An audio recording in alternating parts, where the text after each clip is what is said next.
오늘 본문은 이스라엘의 불순종으로 인해서 하나님께서 언약에 따라, 그러니까 그들이 출애굽했을 때부터 이미 언약을 했잖아요. 시내산에서 또 뭐 신명기 모압 평지에서 이미 언약을 했잖아요. 저희는 하나님만을 왕으로 섬기겠습니다. 그래서 불순종하면 저주를 받고 순종하면 복을 받겠노라는 그런 언약을 이미 맺었단 말이에요. 근데 그 언약이 있는데 계속해서 지금 불순종이 쌓여왔어요. 지금까지 굉장히 쌓여왔어요. 그래서 하나님께서 참으시다가 결국에는 언약에 따라서 그들을 멸망시키시기로 하는 겁니다. 거기에 대한 이제 미가의 선포예요. 너희들이 이제 멸망당한다. 자, 그럼 미가 1장을 제가 읽겠습니다. 유다의 왕들 요담과 아하스와 히스기야 시대에 모레셋 사람 미가에게 임한 여호와의 말씀, 곧 사마리아와 예루살렘에 관한 묵시라. 백성들아, 너희는 다 들을지어다. 땅과 거기에 있는 모든 것들아, 자세히 들을지어다. 주 여호와께서 너희에게 대하여 증언하시되 곧 주께서 성전에서 그리하실 것이니라. 여호와께서 그의 처소에서 나오시고 강림하사 땅의 높은 곳을 밟으실 것이라. 그 아래에서 산들이 높고 골짜기들이 갈라지기를 불 앞에 밀초 같고 비탈로 쏟아지는 물 같을 것이니 이는 다 야곱의 허물로 말미암음이요 이스라엘 족속의 죄로 말미암음이라.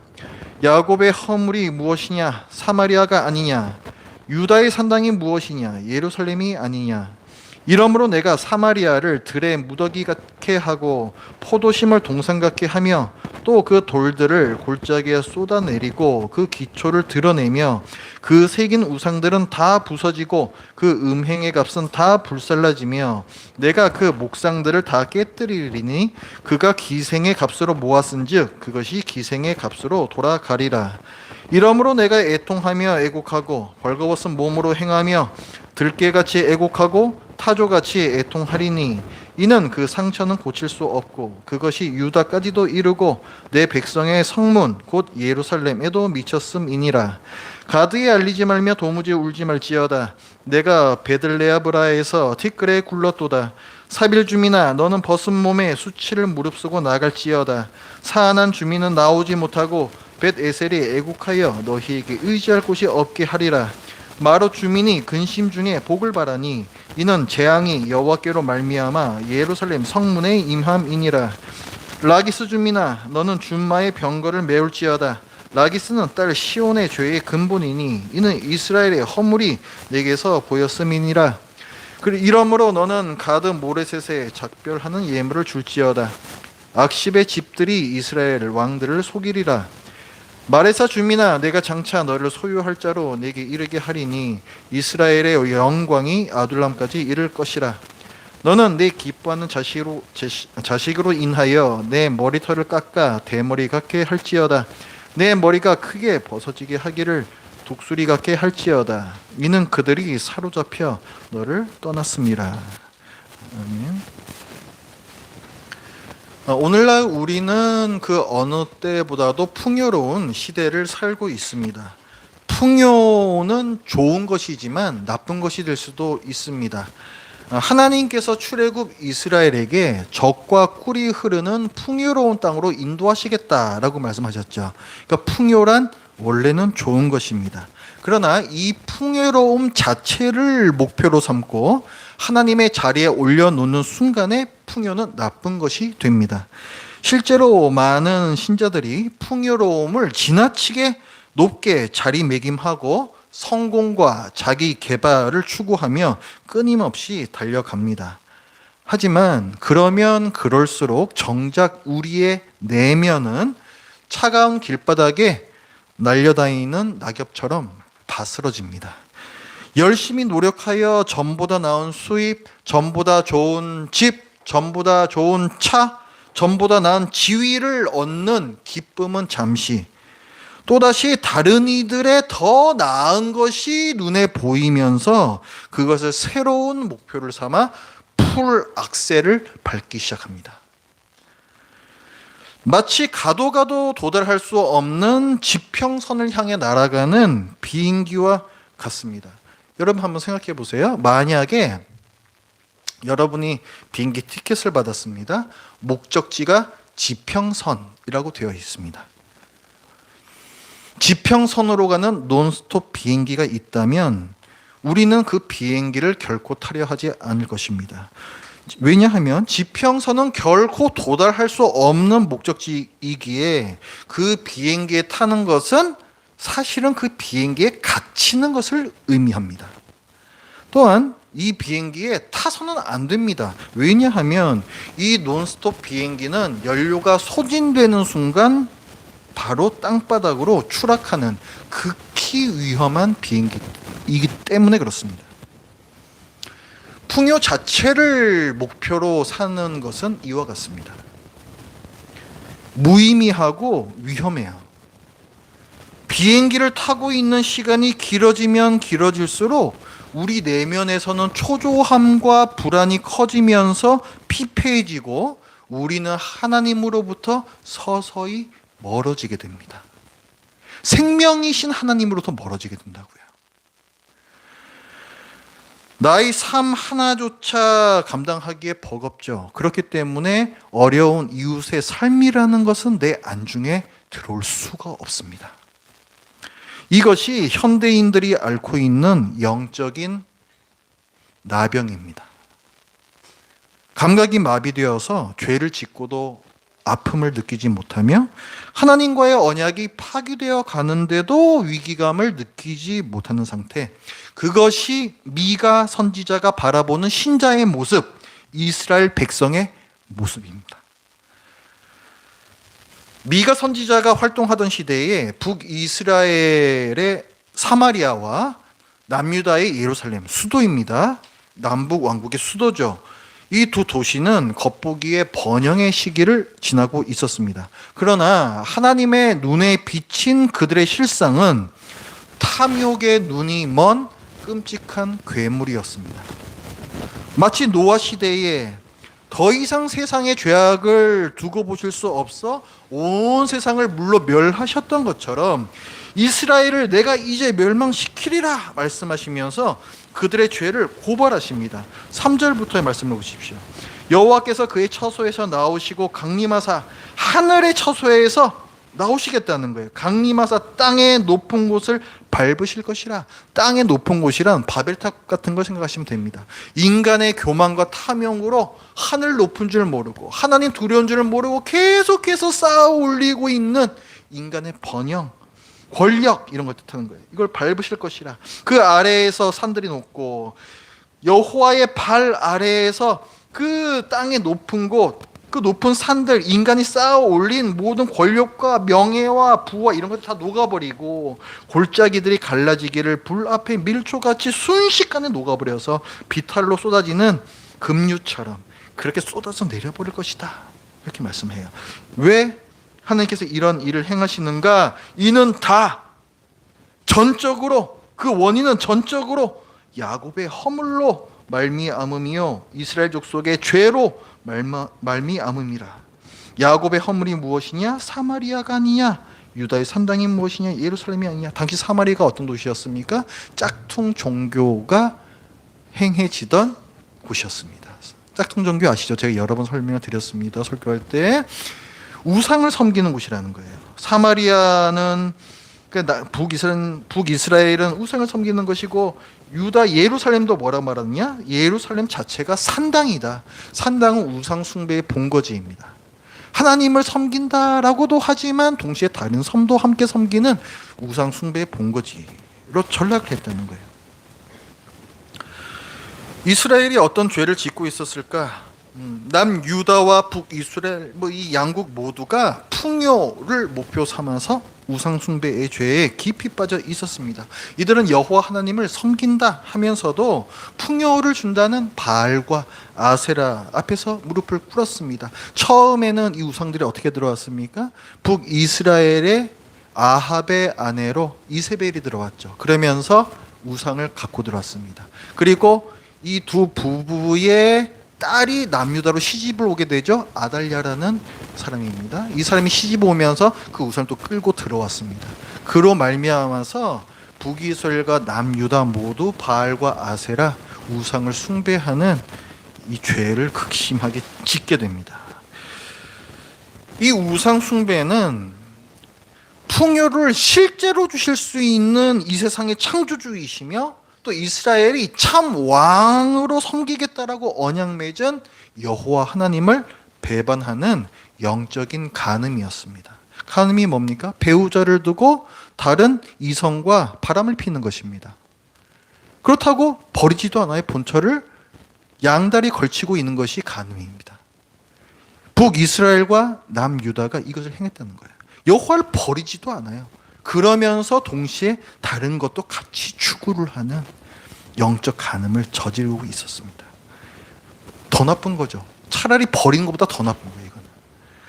이들은 오직 하나님을 사랑하라는 명령을 저버렸기 때문에 이게 미끄러진 경사길과 같습니다.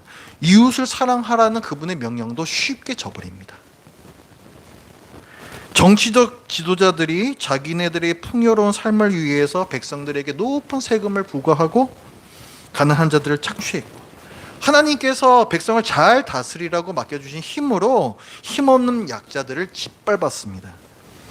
종교적 지도자들, 제사장이나 선지자들 역시 마찬가지였어요. 제사장은 율법을 가르치는 일이 하나의 직무였고, 선지자는 하나님의 말씀을 제대로 선포하는 것이 또 그들의 본분이었습니다. 그러나 그들은 풍요를 추구하는 이 정치적 지도자들과 한패가 되어서 그들에게 아첨하고, 백성들에게는 그들의 죄를 지적하는 것이 아니라 달달한 메시지로 다 괜찮다고, 하나님께서는 사랑이 풍성하셔서 다 품어주신다고, 그래서 그들이 회개할 기회를 오히려 빼앗아 버렸습니다. 그 결과 언약 백성으로서 세상을 비추는 빛이 되어야 할 이 언약 백성이 오히려 세상보다 더 어두운 추악한 어둠이 되어버렸습니다. 이에 선지자 미가가 먼저 북왕국 사마리아의 멸망을 선포합니다. 그게 아까 우리가 읽은 3절부터의 말씀이에요. 하나님께서 하늘 성전에서 내려오셔서 높은 산들, 악인들을 짓밟을 것이다 말씀하고, 그리고 미가 선지자는 경고합니다. 당신들이 지금까지 공들여서 쌓아온 그 모든 것들이 무너질 것입니다. 당신들이 만든 우상들이 깨뜨려질 것입니다. 당신들이 저지른 영적 간음의 값들을 철저히 치르게 될 것입니다 라고 외쳐요. 7절 보십시오. 그 새긴 우상들은 다 부서지고 그 음행의 값은 다 불살라지며 내가 그 목상들을 다 깨뜨리리니 그가 기생의 값으로 모았은즉 그것이 기생의 값으로 돌아가리라. 기생이라는 거예요. 풍요를 위해서, 돈을 위해서 정조를 잃어버린 기생이라는 거예요. 그게 북이스라엘이고 남유다라는 것입니다. 하나님의 심판은 급작스럽게 닥치며 또 매우 공포스러운 것입니다. 미가의 표현을 보십시오. 4절에 보면 그 아래에서 산들이 녹고 골짜기들이 갈라지기를 불 앞에 밀초 같고 비탈로 쏟아지는 물 같을 것이라. 마치 우리가 눈으로 생생히 보는 것처럼, 우리 귀에 마치 그 급류의 그 소리가 들리는 것처럼 생생 표현을 지금 사용을 하고 있습니다. 이 압도적인 심판의 형상, 그들의 저지른 죄가 얼마나 무겁고 하나님의 진노가 얼마나 큰지를 우리에게 느끼게 해주려는 거예요. 미가는 이런 북이스라엘의 우상 숭배와 사회적 불의의 죄가 남유다에까지, 이게 시집 오면서 넘어다 그랬잖아요. 이게 전염되었다라고 고발하면서 북이스라엘에 닥칠 하나님의 심판 역시 남유다에까지도 임박했다라고 경고를 합니다. 9절에 보시면 이는 그 상처는 고칠 수 없고 그것이 유다까지도 이루고 내 백성의 성문 곧 예루살렘에도 미쳤음이니라. 죄도 미쳤고 하나님의 심판도 임박했고, 이런 말씀이죠. 그러나 이런 생생한 경고에도 불구하고 그들은 회개하지 않습니다. 하나님의 심판이 임박했음에도 회개하지 않는 이유는 죄의 심각성을 가볍게 여기는 마음 때문이에요. 우리는 죄를 그저 실수, 나의 연약함, 어쩔 수 없는 환경 때문이라고 말하고 싶어 합니다. 하지만 우리보다 우리 속을 더 정확하게 보시는 하나님께서는 속지 않으십니다. 그리고 임박한 심판, 아니 이미 시작된 철저한 심판을 계속해서 말씀을 하세요. 미가서 1장은 죄의 결과가 얼마나 끔찍하고 처절한지를 생생히 보여줍니다. 1절에 보시면은 미가는 모레셋 사람이라고 했습니다. 이 모레셋이라는 지역은 그 이스라엘의 남서부 지역이에요. 남서부 쉐펠라 지역이라고 부르는 지역에 속해 있는 도시입니다. 그런데 이 미가는 그 자기 고향인 모레셋에 속해 있는 그 지역, 그 남서쪽에 여러 또 말들이 있을 거 아니에요. 그 말들을 이렇게 이름을 하나하나 들면서 아수르가 그곳으로 쳐들어오는, 아수르의 군대가 하나씩 그 마을을 점령해 들어오는 환상을 봅니다. 그게 10절부터 15절까지의 말씀이에요. 여기 보면 무슨 가드부터 시작을 해가지고 여러 마을이 나오는데요. 이 각 마을이 끔찍한 고통을 겪습니다. 10절이 그 가드로 시작하는데, 가드가 어디냐면은 그 히스기야 시대에 아수르 왕 산헤립이 히스기야와 백성들과 여호와를 조롱하는 그 편지도 보내고 사신도 보내고 했었던 적이 있죠. 그렇죠? 그게 아수르 왕 산헤립이 이 가드에서 전쟁을 하던 중에 그렇게 보낸 거예요. 그러니까 이 가드란 곳은 아수르를 배경으로 하고 있는 것입니다. 아수르의 침공을 배경으로 하고 있는 거예요. 이미 이때 쳐들어온 것인지 그것을 임박한 예언인지는 알 수는 없어요. 어쨌든 아수르를 배경으로 하고 있다는 것은 분명합니다. 그래서 그 아수르의 군대가 이 지역의 마을 하나씩 먹고 들어오면서 어떤 일이 일어나는지, 그 각 마을이 겪는 끔찍한 고통을 계속 묘사를 하고 있는 거예요. 이 아수르의 잔인함 앞에서 주민들이 공포에 질리고 집이 무너져 버리고 가족들이 학살당하는 모습에 남은 자들이 큰 소리로 통곡하고 괴로움을 못 이겨 땅바닥에서 대굴대굴 구르는 그 티끌 위를 구르는 모습들, 또 벌거벗은 몸으로, 옷이 다 찢긴 채로 벌거벗은 몸으로 족쇄에 차여서 포로로 끌려가는, 수치를 당하는 이 모든 일에 대한 환상을 미가가 보고 백성들에게 지금 선포를 하는 거예요. 이것은 하나님께서 백성들로 하여금 자기들이 지금까지 어떤 죄를 지었는지 깨닫게 하시려는 동해 보복의 심판입니다. 그러니까 지금 어떤 일을 당하고 이런 게 있었잖아요. 이 모든 것들이 이걸 내가 벌로 당하면서 내가 그때 그래가지고 이런 벌을 주시는 거구나라고 알려주시는 그런 심판이라는 거예요. 그래서 내가 하나님께 해를 입혔던 그것과 마찬가지로 내가 심판을 당하는 것이라고 해서 동해보복법이라고 얘기를 합니다. 당시 고대 근동 지역에 흔히 행해지는 법이었고, 하나님께서도 그걸 많이 이용을 하셔서 벌을 하세요. 그 목적은 교훈을 주시기 위해서입니다. 네가 어떤 죄를 저질렀는지 깨닫게 하시려는 거죠. 이스라엘 백성이 어떤 죄를 저질렀습니까? 하나님의 자리에 올려놓았던 많은 것들이 있었습니다.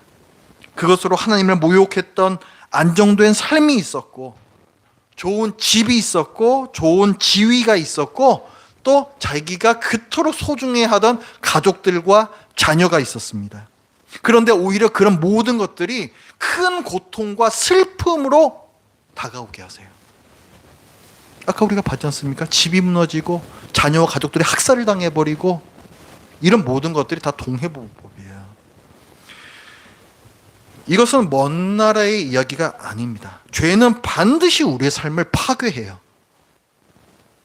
하나님께서 명시적으로 우리 눈앞에 나타나셔서 우리를 그 동해보복법으로 처벌하시는 게 아니고, 그냥 안 믿는 사람들이 보기에는 누구라도 당할 수 있는 그런 섭리의 일을 통하여서 우리에게 이 일을 당하게 하시고 내가 어떤 죄를 지었는지 깨닫게 하신다고요.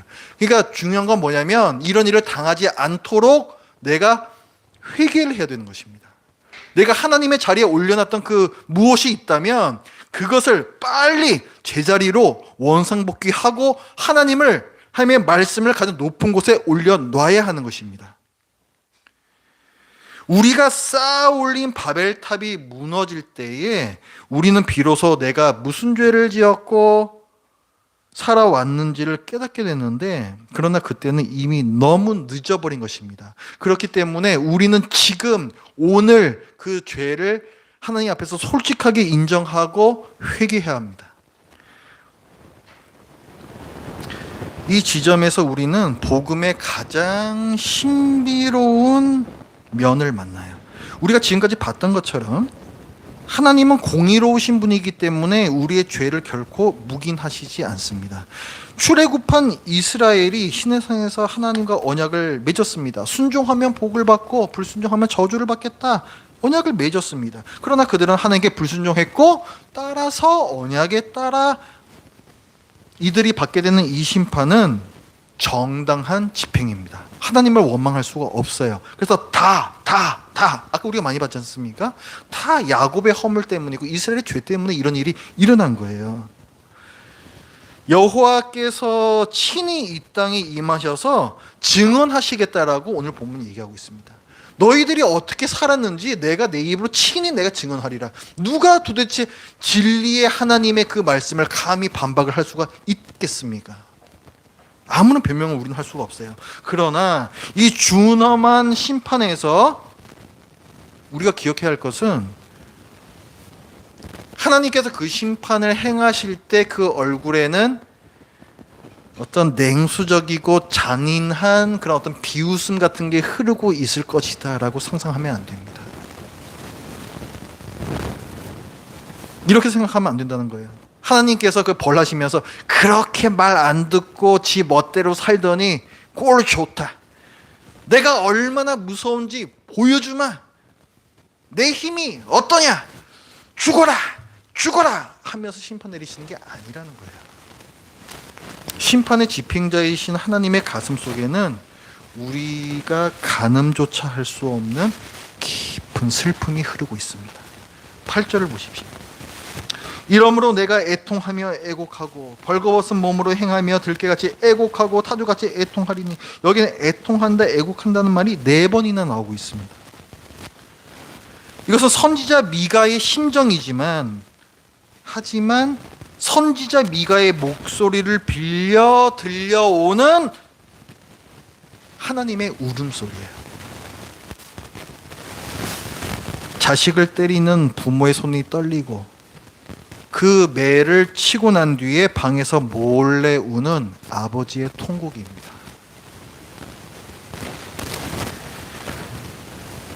하나님은 이스라엘을 진멸하는 것을 기뻐하지 않으십니다. 오히려 그들의 상처가 고칠 수 없을 정도로 악화되어 버린 것을 보시면서 머리털을 밀어 독수리처럼 대머리게 되게 하라라는 표현을 사용하세요. 16절에 그 표현이 나오거든요. 이게 뭐냐면, 머리를 민다는 것은 당시에 그 이방인들이 행하던, 누가 죽었을 때, 가족이 죽었을 때나 그 상을 당했을 때 그 애도의 행동이에요. 그게 머리를 미는 것입니다. 하나님께서는 이런 표현을 사용하셔서 극도의 슬픔을 표하고 계십니다. 이스라엘이 멸망당하는 것에 대해서 하나님의 가슴은 이루 말할 수 없이 슬프고 애통하고 당신의 그 입으로 애곡을 하고 계시다라는 표현이에요. 이 하나님의 애통은 수백 년 후에 예루살렘 성을 바라보시면서 우셨던 예수 그리스도의 눈물로 이어집니다. 예수 그리스도께서 당신께서 십자가에서 죽으실 것은 오히려 생각하지 않으시고, 예루살렘이 회개하지 않아 멸망당할 것을 아시고 그것 때문에 슬피 우셨던 그 사건. 그리고 마침내 이 하나님의 애곡과 통곡은 인간의 죄 문제를 해결하기 위해서 자기의 아들을 십자가에 내어주시는 심판의 현장으로 이어집니다. 우리가 받아야 할 모든 저주와 애곡을 예수님께서 대신 짊어지셨어요. 공의를 만족시키시면서도 사랑을 포기하지 않으시는 하나님의 아프고 아픈 선택, 하나님의 최선의 선택이 바로 십자가입니다. 전지전능하신 하나님께서 하실 수 있는 최선, 더 이상 그 무엇도 더 이상 할 수가 없는 우리를 위한 최고의 그 사랑, 그것이 십자가예요.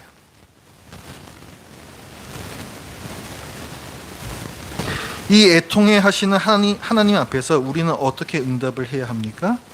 첫째, 죄의 심각성을 인정하시고 통회하십시오.